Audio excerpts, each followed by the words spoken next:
Litre petrol ಮಾರಿದ್ರೆ petrol bunk ಓನರ್ಗೆ ಎಷ್ಟು ದುಡ್ಡು ಸಿಗುತ್ತೆ ಗೊತ್ತಾ? ಭಾರತದಲ್ಲಿ ಎಲೆಕ್ಟ್ರಿಕ್ ವಾಹನಗಳು ಕ್ರಮೇಣ ಜನಪ್ರಿಯವಾಗುತ್ತಿದ್ದರೂ ಇಂದಿಗೂ ಬಹುತೇಕ ವಾಹನಗಳು ಪೆಟ್ರೋಲ್ ಮತ್ತು ಡೀಸೆಲ್ ನಿಂದ ಚಲಿಸುತ್ತವೆ.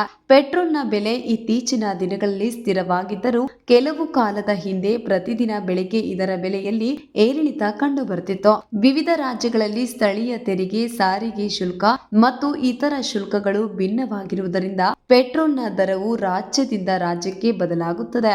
ಆದರೆ ನಾವು ಪೆಟ್ರೋಲ್ ತುಂಬಿಸುವ ಪೆಟ್ರೋಲ್ ಪಂಪ್ ನ ಮಾಲೀಕರು ಈ ವ್ಯವಹಾರದಿಂದ ಎಷ್ಟು ಮತ್ತು ಹೇಗೆ ಗಳಿಸುತ್ತಾರೆ ಅನ್ನೋದ್ರ ಬಗ್ಗೆ ಯೋಚಿಸಿದಿರ ನೀವು ಯಾವತ್ತಾದ್ರೂ? ಅದ್ರ ಬಗ್ಗೆ ಸಂಪೂರ್ಣವಾದ ಮಾಹಿತಿ ಈ ವಿಡಿಯೋದಲ್ಲಿದೆ, ನೋಡಿ ಸ್ನೇಹಿತರೆ. ಪೆಟ್ರೋಲ್ ನ ಉತ್ಪಾದನೆ ಮತ್ತು ವೆಚ್ಚ. ಪೆಟ್ರೋಲ್ ಭಾರತಕ್ಕೆ ಕಚ್ಚಾ ತೈಲದ ರೂಪದಲ್ಲಿ ಆಮದಾಗುತ್ತೆ. ಇದನ್ನ ರಿಫೈನರಿಗಳಲ್ಲಿ ಸಂಸ್ಕರಿಸಿ ಪೆಟ್ರೋಲ್ ರೂಪಕ್ಕೆ ಪರಿವರ್ತಿಸಲಾಗಿದೆ. ಈ ಪ್ರಕ್ರಿಯೆಯ ಜೊತೆಗೆ ಸಾರಿಗೆ ವೆಚ್ಚ, ಪ್ರವೇಶ ತೆರಿಗೆ ಮತ್ತೆ ಇತರ ಶುಲ್ಕಗಳನ್ನ ಪೆಟ್ರೋಲ್ ನ ಅಂತಿಮ ಬೆಲೆಯಲ್ಲಿ ಸೇರಿಸಿಕೊಳ್ಳಲಾಗುತ್ತೆ.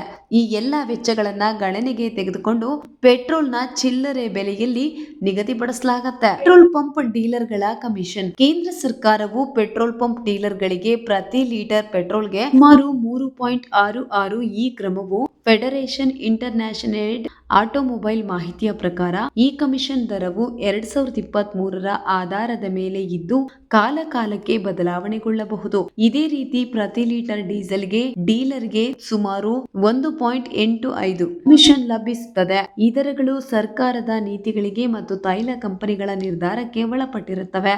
ಇನ್ನು ಗಳಿಕೆಯ ಲೆಕ್ಕಾಚಾರವನ್ನ ನೋಡೋದಾದ್ರೆ, ಒಂದು ಸಣ್ಣ ಪೆಟ್ರೋಲ್ ಪಂಪ್ ನಲ್ಲಿ ದಿನಕ್ಕೆ 1,000 ಲೀಟರ್ ಪೆಟ್ರೋಲ್ ಮಾರಾಟವಾದ್ರೆ ಡೀಲರ್ನ ದೈನಂದಿನ ಕಮಿಷನ್ ಆದಾಯವನ್ನ ಈ ರೀತಿ ಲೆಕ್ಕ ಹಾಕಬಹುದು.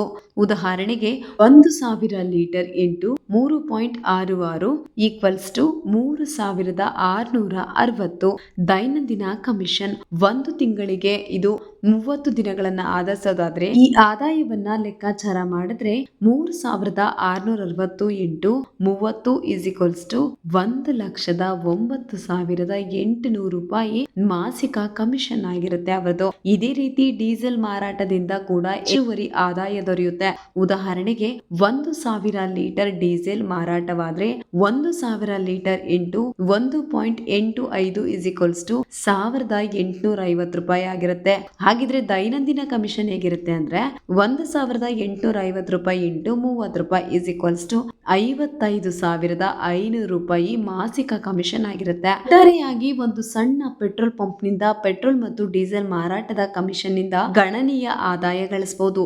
ಆದ್ರೆ ಈ ಆದಾಯದಿಂದ ಪೆಟ್ರೋಲ್ ಪಂಪ್ ನ ನಿರ್ವಹಣಾ ವೆಚ್ಚಗಳಾದ ಸಿಬ್ಬಂದಿ ವೇತನ, ವಿದ್ಯುತ್ ಬಿಲ್, ಭೂಮಿಯ ಬಾಡಿಗೆ ಮತ್ತು ಇತರ ವೆಚ್ಚಗಳನ್ನ ಕಡಿತಗೊಳಿಸಬೇಕಾಗತ್ತೆ. ವಿವಿಧ ರಾಜ್ಯಗಳಲ್ಲಿ ಸ್ಥಳೀಯ ತೆರಿಗೆ, ಸಾರಿಗೆ ಶುಲ್ಕ ಮತ್ತು ಇತರ ಶುಲ್ಕಗಳು ಭಿನ್ನವಾಗಿರೋದ್ರಿಂದ ಪೆಟ್ರೋಲ್ ಮತ್ತು ಡೀಸೆಲ್ ನ ಬೆಲೆಯೂ ಬದಲಾಗುತ್ತೆ. ಉದಾಹರಣೆಗೆ ಮಹಾರಾಷ್ಟ್ರ, ಕರ್ನಾಟಕ ಮತ್ತು ಕೇರಳದಂತಹ ರಾಜ್ಯಗಳಲ್ಲಿ ತೆರಿಗೆ ದರಗಳು ಭಿನ್ನವಾಗಿರುವುದರಿಂದ ಪೆಟ್ರೋಲ್ ನ ಬೆಲೆಯೂ ಭಿನ್ನವಾಗಿರುತ್ತೆ. ಇದರಿಂದಾಗಿ ಡೀಲರ್ ಗಳ ಕಮಿಷನ್ ನ ಮೇಲೆ ಪರೋಕ್ಷವಾಗಿ ಪರಿಣಾಮ ಬೀರುತ್ತೆ. ಯಾಕೆಂದ್ರೆ ಮಾರಾಟದ ಪ್ರಮಾಣವು ಬೆಲೆಯ ಮೇಲೆ ಅವಲಂಬಿತವಾಗಿರುತ್ತದೆ.